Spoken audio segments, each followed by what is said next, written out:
berjumpa kembali di mata pelajaran Sosiologi. Hai teman-teman kelas 10, hari ini kita akan belajar mengenai individu, kelompok, dan hubungan sosial. Ya teman-teman, kita sebagai makhluk sosial kita saling melakukan hubungan satu dengan yang lain. Ya, nah kita melakukan interaksi dengan orang lain karena kita itu saling membutuhkan. Ya, apa saja sih kebutuhan manusia? Di antaranya adalah makanan, pakaian, pendidikan, dan sebagainya. Nah, dengan demikian kebutuhan itu tidak dapat dipenuhi sendiri.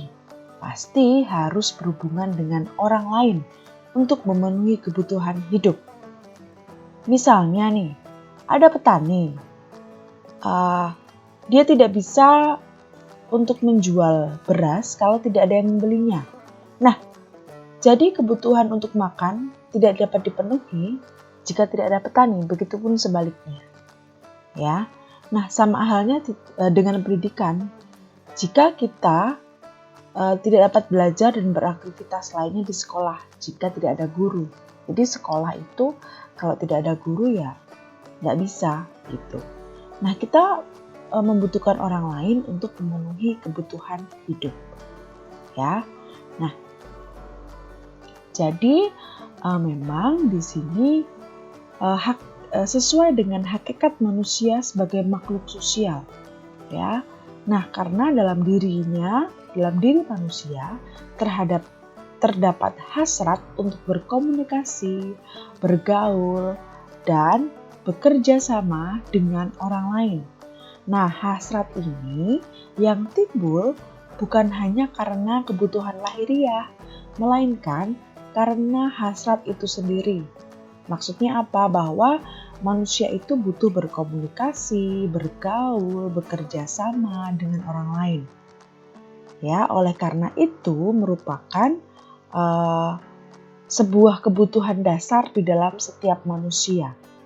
Ya, karena setiap hubungan yang dilakukan setiap orang dalam kehidupan sehari-hari itu punya pola yang berbeda. Nah, perbedaan ini dipengaruhi oleh status dan peran dalam masyarakat. Maka dalam bab ini kita akan belajar mengenai individu, kelompok, dan hubungan-hubungan sosial yang berkaitan dengan interaksi sosial. Nah, pertama kita akan belajar mengenai individu.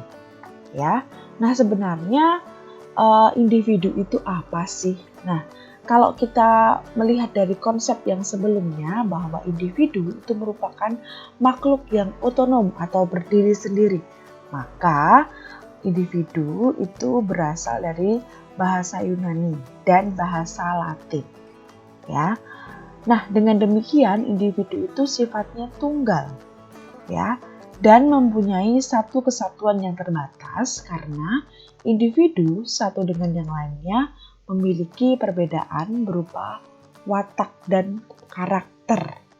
Jadi memang dalam kehidupan sehari-hari individu itu tidak dapat berjalan sendiri. Ya. Jadi ada berbagai macam aspek yang melatar belakangi. Ya. Salah satu contohnya adalah aspek sosial. Ya.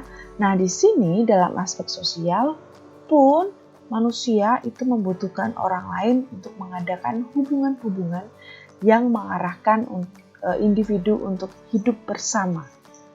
Ya, sehingga terbentuklah sebuah masyarakat. Ya. Nah, apa saja sih alasan yang mendorong individu untuk membentuk masyarakat? Karena individu itu mempunyai naluri untuk hidup bersama yang disebut sebagai gregariousness. Ya. Nah, yang pertama faktor reproduksi, keinginan untuk kemajuan keturunan. Yang kedua, mencari kekuatan bersama karena adanya kesadaran bahwa individu itu lemah. Yang ketiga, perasaan diuntungkan ketika individu bergabung dengan individu yang lain. Maksudnya ada sebuah hubungan timbal balik, ya.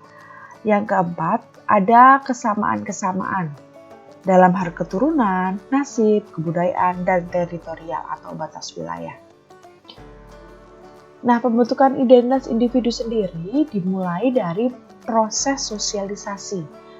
Nah, di dalam proses sosialisasi itu terdiri dari 5 hal. Ada keluarga, ada teman sebaya, ada sekolah, ada lingkungan kerja, dan media massa. Kelima hal ini itu yang mempengaruhi seseorang bisa membentuk sebuah individu. Nah, di dalam kelima hal ini bagaimana cara kita untuk berinteraksi, ya, berinteraksi di dalam proses sosialisasi tersebut. Karena dalam proses sosialisasi ini, di dalam kelima hal ini ada status dan peran di dalamnya, ya.